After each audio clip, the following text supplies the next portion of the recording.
မှာတစ်ချက်ပေါ့နော်ကိုပြောတဲ့စကားကိုလက်ခံဖို့ဆိုတာကြတော့ကိုယ်တိုင်ကရောဒီလူနဲ့ဘယ်လို communicate လုပ်မလဲ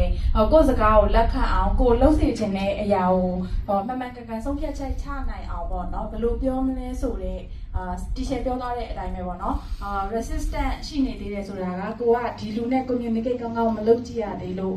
ဆိုတဲ့အချက်ကိုတွေ့တဲ့အတွက်ကြောင့်ကိုဘယ်လို communicate လုပ်မလဲဆိုတဲ့ဟာတစ်ချက်ရတယ်ပေါ့နော်နောက်တစ်ချက်ပေါ့အဲ့လို communicate လုပ်နိုင်မှုဆိုတာကလေတယောက်ကိုတယောက် respect ထားပြီးတော့သူ့ကိုလည်း respect သူ့ရဲ့ထင်မြင်ချက်ကိုလည်းကိုကလေးစားမယ်ကိုယ့်ရဲ့ထင်မြင်ချက်ကိုလည်း sharing လုပ်မယ်ဆိုတဲ့အားဖြင့်အဲ့လိုမျိုး respectထားပြီးတော့မှလှုပ်ဆောင်ရမယ်ပေါ့နော်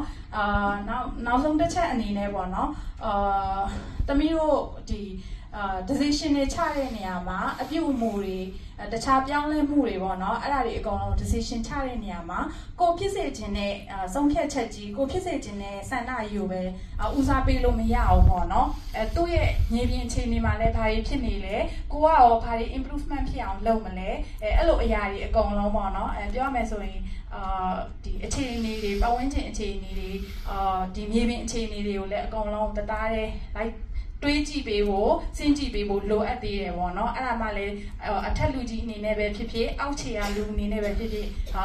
အလယ်ပိုင်းပေါ့နော်ဒီအဲ့လိုမျိုးအကုန်လုံးမျှမျှတတ balance ပြအောင်လှုပ်ဆောင်နိုင်မယ်လို့ထင်မိပါတယ်ရှင်ဟုတ်အရင်ကောင်းပါတယ်အရင်ကောင်းပါကျေးဇူးများတင်ပါတယ်